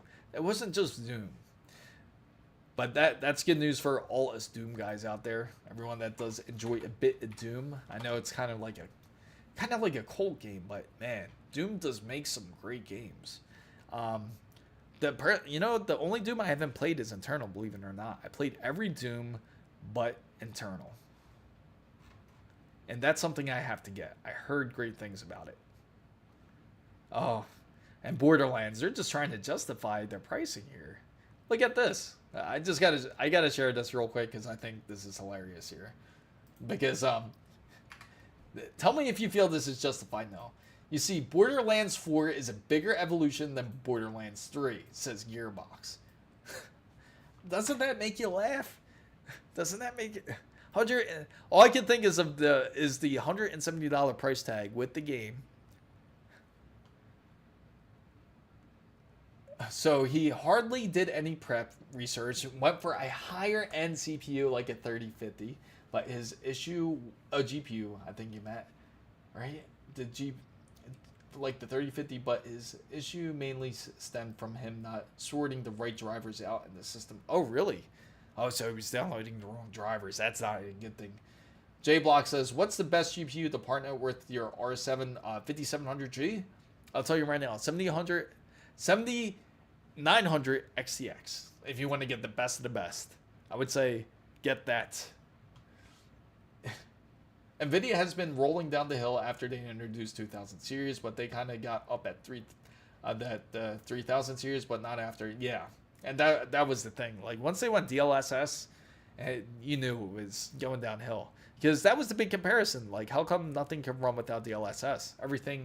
Everybody wants to know the raw power. And really think about the 50 series, which I will explain in a moment. And you guys will definitely agree on this when I say it. AC says, Borderlands 3 on my rig constantly stutters and runs like crap. So, exactly. They're not going to optimize it. That's the problem. What the hell are they thinking of people wanting to get this game and saying, and if they already had prior problems with Borderlands 3? That's exactly a perfect point to prove, AC. They exactly. So Steven says, I ended up helping him, and we ended up going through it all and basically factory resetting it, and then to reinstall everything. Now runs a lot better, but I did say to him he should have got a better GPU. I do agree. 3050 is kind of like, that's a rough GPU to pick out the bunch. I don't recommend any of those cards. Not the 3050s or the 4050s and 5050. Those are just, you might as well get a laptop at that point, to be honest. But I do have to say that makes no absolute sense here. I really want to show you this triple D card. It's really hilarious. The triple D, because they got D down hard. AC says, Noom, the Dark Ages on my PC runs amazingly. Yeah, it runs beautifully. I love how well it runs. And if you guys don't know what he's talking about, I'll show it here. And should be some, okay. Oh, yes. Oh, there we go. Okay, let me go back here on the tech side. And here is AC's benchmark, which I will pull up. And it does run really beautiful. Again, he's only running one at 5500, but that just shows you honestly, if the game is optimized well enough, it will work. Again, these are his numbers, and this is inside of something. If you guys play Doom Dark Ages, you all know how Siege is. Siege is a major world map in the game, and his average is 81.5, which is excellent. He doesn't have any real bottleneck at all. But Borderlands 3 is a game from 2019 and runs absolutely like trash. Yes, I do agree.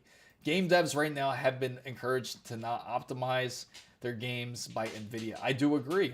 And this is, I've been stressing about this. I've been stressing out everybody about this because NVIDIA certainly is one of the guys that certainly did it. Think about everything that's happened, right? All right. Now, you think about these unoptimized games from NVIDIA, right? Now, what happened with Nintendo Switch 2? Perfectly good example, right? Nintendo Switch, usually they're very good at being innovative. Anytime you think of Nintendo, they come out with something different about their consoles. That's what you like about them. But the Switch 2, there was nothing different besides the Joy-Con acting like a mouse. That's it. The screen's not even OLED. There's original Switch is OLED, which doesn't make any sense. So what are you doing, Nintendo?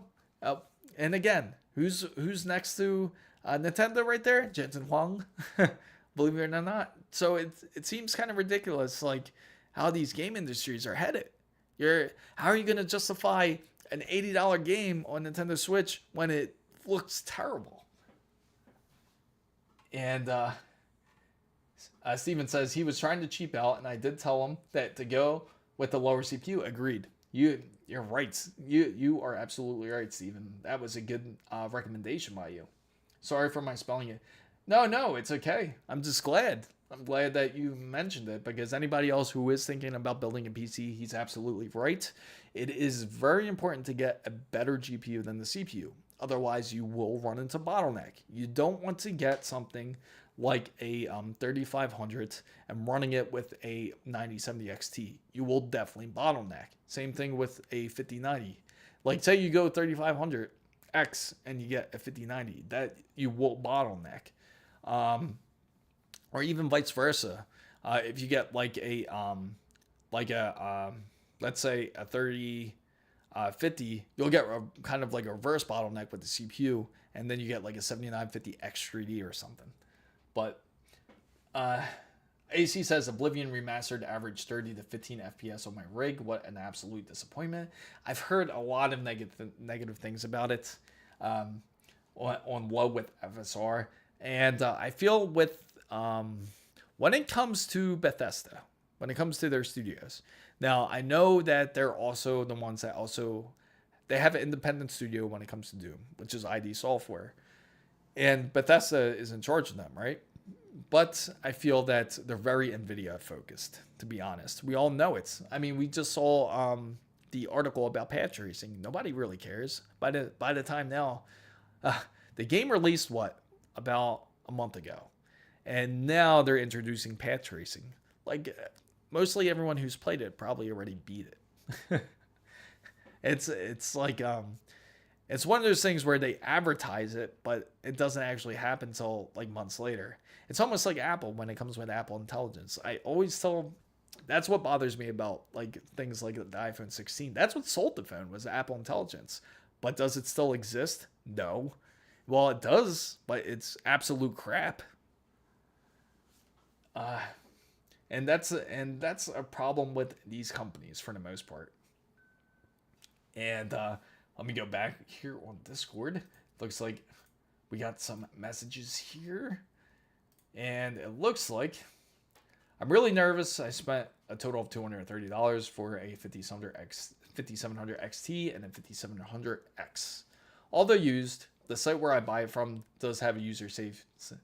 Oh, yeah. I hope you purchased. Did you purchase with a credit card? It's always good. If you buy something sketchy, use a credit card. Reason being is because they're really good with fraud protection. Use a debit card, and then you're pretty much effed at that point. And then you have to wait for the debit card company to credit you back. But I hope you went through something like PayPal. Usually they're pretty good with it, and they have fraud protection. Credit card companies are good with fraud protection too. Usually with the buyer, you can talk to them. Yeah, I agree. That is a good point that AC brought up. If Monster Hunter's Wilds runs like ass on multiple PCs unless you enable them on AI settings. And I'm subbing, and then I gotta hit the pillow. I apologize, Steven. You must be from Europe too. It seems like all the Europeans are coming in too at this hour. But I do appreciate you for coming in. Thank you for subscribing. I really do appreciate it. Feel free to ask any questions, and hopefully you join the Discord. Because again, we certainly can answer a lot of questions. Feel free, and we can certainly guide you to the right places. We can even do live chats in Discord, which is nice. So let me see. So, but that is a good indication there. If you did purchase something from a sketchy website, make sure to purchase like with a credit card. It's more safe that way. And usually credit card companies don't play. They want their money. So as soon as you, thank you PXP for following. I appreciate it. And also, you know how they don't play with credit cards. I mean, credit card companies don't play. They want their money. So as soon as you say that you think that there's fraud coming on or going on, they'll immediately shut the transaction and refund you the money. Usually credit cards don't have problems with that. If you go with a local bank, of course, you might have to wait like 45 days or 90 days, something ridiculous. And that could be an absolute pain. But I do appreciate everyone that's joined in. And I'm glad I've answered a lot of questions for you guys. I hope this has certainly helped out. If I do go live, make sure to pay close attention. If you guys followed me on a Discord, I will certainly alert you guys if I go to Micro Center. And also, I will alert on X and Twitter as well. If you want any notifications, feel free to contact there. And I will let you guys know if we go Micro Center and we have to get the rest of these PC parts and do this build. And also, if anybody out there that wants a PC build and is within the US, feel free to check out Mizo mods. It's on my website. It's chrismizo.com. I'll post it up here. Actually, quick draw offer. If you're in the US, I can certainly send you one. And I provide warranties and everything. And that's the link for it. I got 2 PCs up there for sale, and as long as if you're in the US. And I will certainly just let me know that it's you purchasing, and I will certainly help you out with it. credit cards will always have advantage on, absolutely. That's why I say, like, when it comes to like gas stations or anything, please use a credit card. Don't use debit cards, because then when that money goes missing, it's gone for a good portion. You'll get it back eventually, but you expect it to be gone at least like for a couple months. So the bank's money, but if you go to, yeah, because they could really, really destroy you if you end up using a debit card on things. So make sure to use a credit card on purchases online, and in even like, again, at the gas pumps, or even at your even when you go shopping at a physical store. There's people all the time that you may not notice, but they will be using their NFC, the near field communication, to steal your information. So be really, really mindful when it comes to your debit cards. I feel it's a bad idea for them to enable it on debit cards. It should be standard for it not to be enabled, I feel, when it comes to something like banks, because banks, they're not about you. They care more about their profit. So it's very important to make sure to protect yourself when it comes to something like that. But let me see. I am getting hit up here. I did. Things seem that he hasn't minded. I'll be immediately testing them when good luck. Hopefully it isn't. I'm glad he did reach out to you. If that's the case, Jacob, there's nothing to worry about. So certainly make sure to be safe when you go out there and purchase items. Make sure, because again, credit cards have a buyer's protection, most importantly, and that's what you need when it comes to things like this. But a lot of, or unless you go to like more like a trusted retailer, usually they'll have good protection. Even Amazon, don't be fooled. Sometimes you'll purchase something that looks like it's from Amazon, but it's really not. It's actually from a seller. So make sure you check out the seller. Make sure it says it's from Amazon, or from, like, say, AMD, or somebody from a company that is reputable.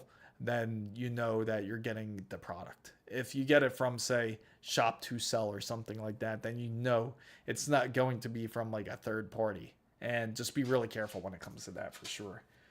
And hopefully everybody out there found this very useful. If you did, don't forget to give it a thumbs up. Feel free to subscribe and join the channel. And make sure to join Discord, as I will answer questions. I will let everybody out there know if I go to Micro Center tomorrow. I'll be going 12 p.m. Eastern, which is probably going to be approximately like 6 p.m. in European time, I would say.